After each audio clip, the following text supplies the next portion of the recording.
लु हेर यता हेर हेर यो भाट भट्टिनेको अवस्था चोटचेपाटी यस्ता चोरहरू भएपछि कसरी बन्छ भन्नुहोस् त देश। मान्छे आफैमा सचेत हुनुपर्ने ठाउँमा एउटा जेएनजीको आन्दोलनको नाममा चाहिँ यसरी लुटपाट गर्नु हैन, यसरी कसैको व्यक्तिगत सम्पत्तिमा यसरी गएर तोडफोड गर्नु त धेरै नराम्रो काम हो हैन। कस्तो सचेत नभएको जनताहरू आफैमा यस्तो छन्, कसलाई दोष दिनु। मान्छे हामी दोषी नेतालाई देख्छौँ, दोषी त वास्तवमा हामी छौँ। हेर्नुहोस् न यस्ता सचेत युवाहरू छन् है, हेर्नुहोस् त कसरी लिइरहेको छन् सामानहरू। यो त लुट्नलाई नै यो आन्दोलन भएको जस्तो लागिरहेछ हामीलाई।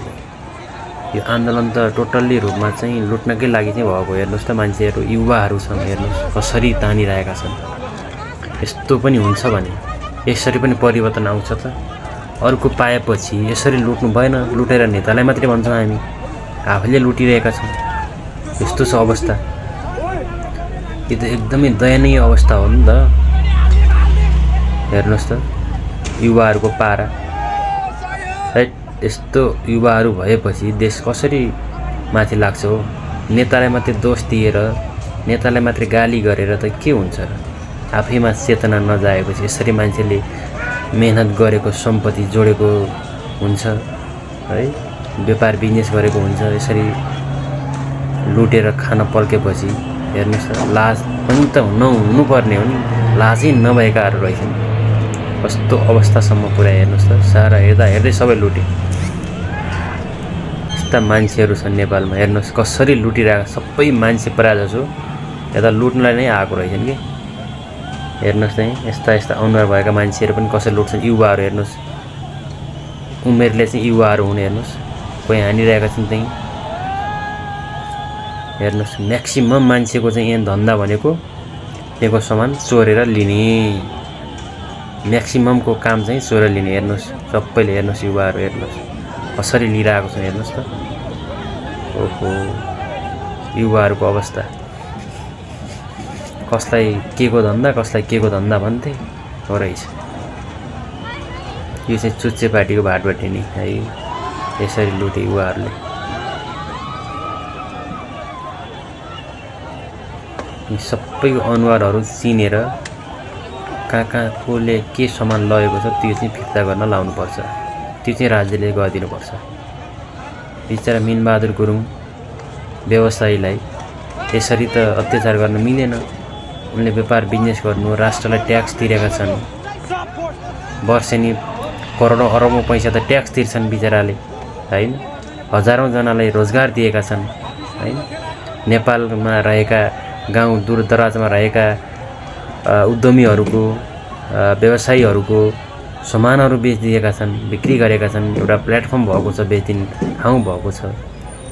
यस्तो ठाउँमा पनि मान्छेले यति चाहिँ गर्नु भनेको एकदमै यो के भन्छ, नचाहिने नै हो, नसुहाउँदो हो हैन, अराजक स्थिति हो। त्यही भएर यस्ता जनता भएसम्म देश चाहिँ माथि चाँडै लाग्दैन। हेर्नुहोस् आन्दोलनको नाममा, यो विद्रोहको नाममा चाहिँ यसरी मान्छेले लुट्न थालेपछि हैन कसरी देश मान्छ। हेर्नुहोस् त पुरै मान्छेको धन्दा भनेकै लुट्ने छ। के गर्छन्, सबैको यस्तै छ। सबैको रोजगारी खोसेन त यही कारणले। यस्तै अराजक मनस्थिति भएका, अराजक बानी बेहोरा भएका मान्छेले गर्दा आज हजारौँको रोजगारी लुटिएको छ र राज्यलाई तिर्नुपर्ने ट्याक्सको पनि कटौती भएको छ है। राज्यलाई घाटा लागेको छ। व्यक्तिगत हिसाबले त कति लाग्यो बिचरालाई हैन। इन्सुरेन्सले क्लेम गर्ला त्यो आफ्नो ठाउँमा छ, तर सबै कुरा इन्सुरेन्स हुँदैन, उस्ताको उस्तै हुँदैन नहोला हैन। कति महिना नबन्ला यो हैन।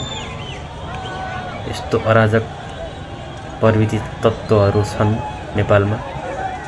जेएनजीको नाममा आन्दोलन गर्न आएका यी लुटेराहरूदेखि हामीले समाधान हुनुपर्छ है। यसरी जनताहरू सचेत आफै नभएसम्म यस्ता जतिसुकै आन्दोलन आए पनि केही हुनेवाला छैन नेपालमा। त्यो भएर सर्वप्रथम त हामी आफै जनता चाहिँ सचेत हुनु पर्यो हैन। शरम गरेर खाने बानी गर्नु पर्यो। सबैजना सचेत भएको भए, सबैजना पोजिटिभ भएको भए आज यसरी लुटिने थिएन। हेर्नुहोस् यसरी मान्छेले कुम्ला कुरिटो गरेर हेर्नुहोस् त पुरै यसरी लिने त अवस्थै थिएन। यसरी लगे यिनीहरूले चाहिँ यिनीहरू लुटे भनौँ न, यिनीहरूको त एजनै होला, कुनै गिरोहहरू होला यसरी लुट्ने। हेर्नु कति मान्छेले सामान लिए, म्याक्सिमम सामान चाहिँ चोरेको छन्, जलाएको छन्। हेर्नु कुनै भाटबट्टीको अहिले अस्तित्व छैन। यस्तै अराजक तत्त्वको कारणले आज भाटबट्टीको सर्वनाश भयो, भवनहरू जीर्ण भए, सारा सम्पत्ति लुटियो, भएको सम्पत्ति आगजनीले खरानी भयो, कति मान्छेको रोजगार गुम्यो, व्यापार बिजनेस गुम्यो। हेर्नुहोस् त यस्तो मान्छे जबसम्म नेपालमा युवाहरू हुन्छन्, युवाको नाममा कलङ्कहरू हेर्नुहोस् सबै आएका छन्। हेर्नुहोस् यता सचेत छन्, बुद्धिजीवी छन्, बुढापाकाहरू पनि छन् होइन, उनीहरूले पनि त भन्न सक्थे यसो नगरौँ भनेर। हेर्नुहोस् सबैको मान्छेको काम भनेको लुट्ने छ। त्यहाँ जसरी हुन्छ त्यहाँबाट सामानहरू लुटेर लिएर घरमा